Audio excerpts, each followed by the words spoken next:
जब कभी भी हमारे जहन में किसी बैंक में खाता खोलने या फिर पैसा जमा करने की बात आती है तो सबसे पहले एक नाम हमारे जहन में आता है और वो नाम है एसबीआई यानी स्टेट बैंक ऑफ इंडिया।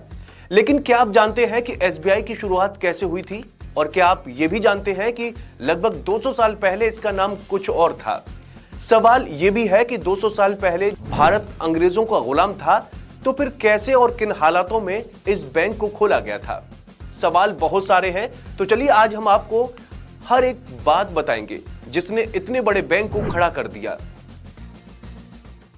आपको बता दें कि गुलाम भारत में रखी गई इस बैंक की नींव के बाद अब 200 साल बाद आज ये बैंक फॉर्च्यून 500 कंपनियों में शामिल है। ये बात 19वीं सदी की है, लेकिन उससे पहले अंग्रेज मसालों का व्यापार करने के चक्कर में भारत में दाखिल हुए और यहीं बस गए। बसे भी ऐसे कि अपनी कूटनीति और चालाकी से पूरे भारत पर राज करना शुरू कर दिया। अब इतना सारा पैसा भारतीय बाजारों से कमा रहे थे, तो उस वक्त उनको अपना पैसा किसी सेफ जगह पर रखने का सुझाव आया। इसके लिए लंदन से सुझाव आया कि भारत में एक बैंक की स्थापना की जाए।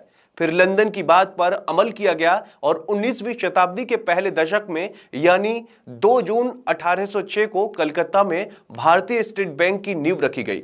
लेकिन इसका नाम उससे पहले कुछ और था। दरअसल ब्रिटिश राज में उस साल बैंक ऑफ कलकत्ता की स्थापना की गई थी। स्थापना के 3 साल बाद बैंक को अपना चार्टर प्राप्त हुआ और 2 जनवरी 1809 में इसे बैंक ऑफ बंगाल नाम दे दिया गया।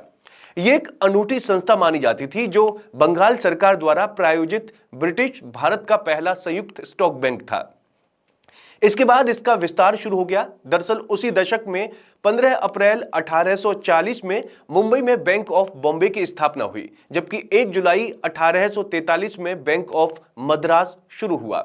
हालांकि इन तीनों बैंकों में पूंजी भले ही निजी क्षेत्र की रहती थी, लेकिन इन्हें खासतौर पर ईस्ट इंडिया कंपनी के लिए खोला गया था। इसके बाद 27 जनवरी 1921 में बैंक ऑफ मुंबई और बैंक ऑफ मद्रास का बैंक ऑफ बंगाल में विलय कर दिया गया और तीनों बैंकों को मिलाकर इंपीरियल बैंक ऑफ इंडिया सामने आया।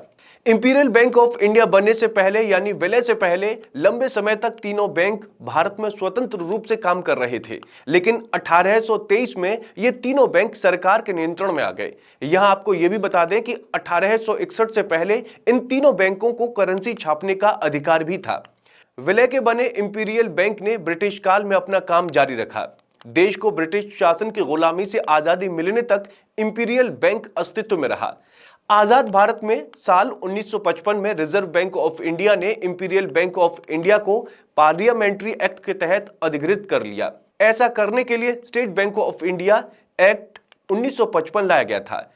30 अप्रैल 1955 को बड़ा बदलाव किया गया और इंपीरियल बैंक का नाम बदलकर स्टेट बैंक ऑफ इंडिया कर दिया गया। आजाद भारत में नया नाम मिलने के बाद 1 जुलाई 1955 को आधिकारिक रूप से एसबीआई की स्थापना की गई। इंपीरियल बैंक के देश में संचालित सभी 480 ऑफिस एसबीआई के ऑफिस बन गए। इनमें ब्रांच ऑफिस, सब ब्रांच ऑफिस और 3 लोकल हेडक्वार्टर मौजूद थे। इसी साल state bank of India act पारित हुआ। अक्टूबर 1955 को state bank of India Hyderabad SBI का पहला सहयोगी बैंक बना। फिर 10 सितंबर 1959 को the state bank of India act 1959 पारित किया गया। साल 2017 में एसबीआई में state bank of Bikaner and Jaipur, state bank of Mysore, state bank of Travancore, state bank of Patiala और स्टेट बैंक ऑफ हैदराबाद का विलय कर दिया गया। यह विलय 1 अप्रैल 2017 को हुआ। विलय के बाद एसबीआई एक विश्व स्तरीय बैंक बन गया। इसकी 22,500 शाखाएं और 58,000 एटीएम का विशाल नेटवर्क बन गया। इसके साथ ही बैंक का ग्राहक आधार भी 50 करोड़ के आंकड़े को पार कर गया। विलय के बाद सहयोगी बैंकों के अधिकारी और कर्मचारी एसबीआई के कर्मचारी बन गए।